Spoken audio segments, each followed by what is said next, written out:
balloowo ardiiɗo lesdi Nigeria Alhaji Kashim Shatima umri hukuma hakkilanki kuuɗe hijju ha lesdi Nigeria wato National Hajj Commission of Nigeria NAHCON les jagorgal Prof Saleh Abdullahi Usman tabitina kuuɗe hijju hitande hikka wato hitande 2025 dogginama bana no handi. Shatima waɗi e onandu man on ha yake giidal mako be ardiiɓe hukuma NAHCON man ha fada. Shatima wi ɗo ɗum hakke on je laati dole hukuma man jippina. ɓaawo giidal maɓɓe be Kashim Shatima on bo Professor Saleh Abdullahi Usman andini tefoɓe kubaruji ha fada ko waddi ɓe. Aikin haji ya zo dab da dab ya kira mu domin mu zo mu gaya masa ina muke ina kuma muka dosa. Kuuɗe hijju yotti o ewni min ngara min gaɗana mo bayanu dow nder taskara hijju hikka ɗume min timmini ɗume lutti. Min andini mo dow min taskiti fuu fottani mo bo kuma ya gamsu da bayanan da aka yi masa.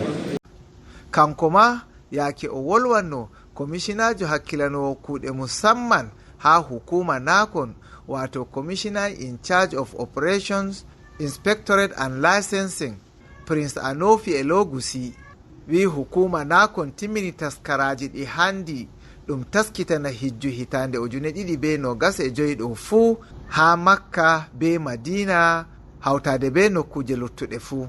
All arrangements have been made in Makkah. We have all our accommodation intact. Min taskiti ha hijjoɓe walata ha Makka be Madina be nokkuje luttuɗe fuu. Be'ite pat keɓama ceede nyamdu alhaji en fuu joɓama. And we have picked a night of of May to be our first flight to Madina. Joɗɗini yande jeenabre lewru meɗo dow ñalade nde pirowal arandewal ummata be hijjoɓe iga Nigeria yaago Madina. Min timminan oftugo hijjoɓe yaago lesdi Senii-ndi bo yande 24 lewru May majum.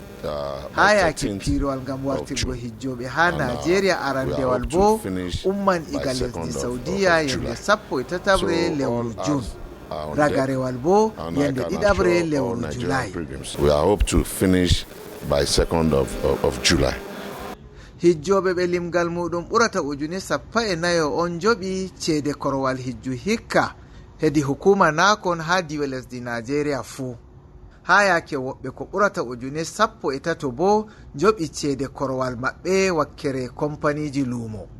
Waɗugo passport ngam yaadu ha lesdi Nigeria ɗo saɗi, amma kadi MT Umar jami'ijo immigration wi ɓe taskitani hijjoɓe. As of today, I can assure you that we don't have any pilgrims, intending pilgrims that hande ɗo miɗo tabitina on wala joɓɗo ceede hijju keɓayɗo ɗilla passport ko ha diwal toye nder lesdi ɗo passportji fiyama ɗo rena jaɓoɓe tan. Iga fadorde lesdi Nigeria, Umar Aliyu, Koode Radio International be TV.